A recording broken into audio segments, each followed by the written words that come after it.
Guys, welcome back to my channel. तो आज हम डिस्कस करेंगे आइसोमेरिज्म इन हेलो एल्केन्स। पिछले लेक्चर में हमने डिस्कस कर लिया था नोमेनक्लेचर इन हेलो एल्केन्स और हेलो एरिन्स। तो ये भी बोर्ड्स में इंपॉर्टेंट है, इससे भी क्वेश्चन बनते हैं, तो ये भी डिस्कस करते हैं। तो बिना टाइम वेस्ट के स्टार्ट करते हैं लेक्चर को। हेलो एल्केन्स 3 प्रकार की समावता प्रदर्शित करते हैं: चेन आइसोमेरिज्म, पोजीशन आइसोमेरिज्म और ऑप्टिकल आइसोमेरिज्म।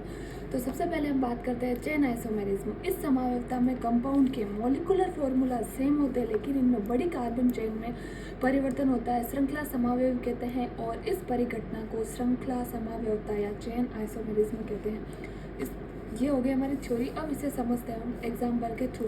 तो हमारे पास है क्लोरोपेंटेन का एग्जाम्पल। तो इसका मॉलिक्यूलर फॉर्मूला क्या है? C5H11Cl।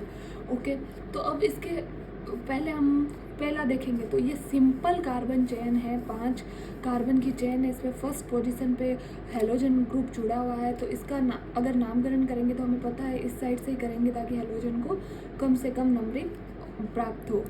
4, 5। तो 1 क्लोरोपेंटेन। अगर सेकंड की बात करें तो हेलोजन की पोजीशन सेम जगह पे है, लेकिन एक कार्बन जो है, एक कार्बन ग्रुप सब्स्टिट्यूट होके दूसरे पे लग गया, जुड़ गया। तो 1 क्लोरो 2 मेथिल ब्यूटेन। और तीसरा जो है वो एग्जांपल है 1, 2, 3। तो 1 क्लोरो 2 डाई मेथिल प्रोपेन। तो अब अगर हम बात करें तो ये तीनों आपस में चेन आइसोमर्स है, क्योंकि इसमें हेलोजन ग्रुप की पोजीशन तो सेम है, लेकिन कार्बन की जो बड़ी चेन है उसमें चेंजमेंट हुआ है। पहले 5 कार्बन की थी, फिर 4 की, फिर 3 की। तो जो चेन में अगर चेंज होता है तो वो होती है चेन आइसोमेरिज्म। अब बात करते हैं पोजीशन आइसोमेरिज्म की। बिल्कुल सिंपल है ये, ध्यान में रखना आप। बी पोजीशन आइसोमेरिज्म, जब 2 या 2 से ज़्यादा कंपाउंड्स का मॉलिक्यूलर फॉर्मूला तो बिल्कुल सेम हो, लेकिन उनमें जो फंक्शनल ग्रुप, ध्यान से है ना, फंक्शनल ग्रुप सब्स्टिट्यूट्स या मल्टीपल बॉन्ड, डबल या ट्रिपल बॉन्ड की पोजीशन जगह बदल जाए तो उसे पोजीशन आइसोमेरिज्म कहते हैं। जैसे मैंने पिछले में बताया था, उसमें कार्बन चेन में चेंज हो रहा था, कार्बन चेन छोटी हो रही थी, लेकिन इसमें जो सब्स्टिट्यूट हेलोजन ग्रुप या मल्टीपल बॉन्ड उनकी जगह चेंज हो रही है, तो वो पोजीशन आइसोमर्स होंगे। अब इसकी देखो स्पेशल पॉइंट मैंने ऐड किया है, आप ये जो इसको समझने में आसानी होगी। मॉलिक्यूलर फॉर्मूला सेम होना चाहिए, कंडीशन फर्स्ट। और सेकंड कंडीशन है कार्बन की मेन चेन की लंबाई चेंज नहीं होनी चाहिए, यानी सेम होनी चाहिए। फंक्शनल ग्रुप सब्स्टिट्यूट या हेलोजन की पोजीशन अलग होनी चाहिए। ओके, तो यहाँ पे एक नोट दे रखा है। क्या है note? Always remember, main carbon chain change नहीं होनी चाहिए। अगर चेन की लंबाई बदल गई तो चेन आइसोमेरिज्म बन जाएगा, पोजीशन आइसोमेरिज्म नहीं। ये मैंने आपको पहले ही बताया था, और आप अपने नोट्स में ये नोट स्पेशली ऐड कर लेना जो मैंने यहाँ पे मेंशन किया। तो अब लेते हैं इसका एग्जांपल C3H7Cl। यह अणुसूत्र 2 स्थिति समावेश प्रदर्शित करता है। इसमें क्या है?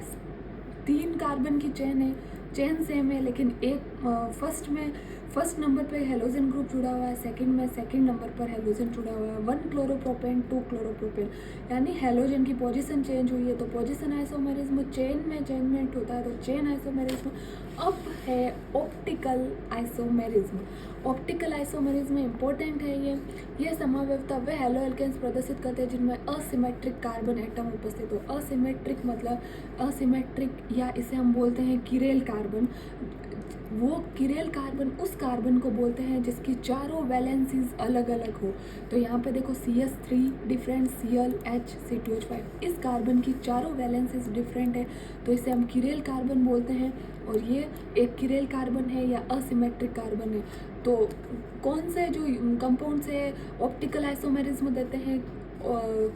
जिनमें असिमेट्रिक कार्बन प्रेजेंट हो। तो इसका एग्जांपल है 2 क्लोरोब्यूटेन।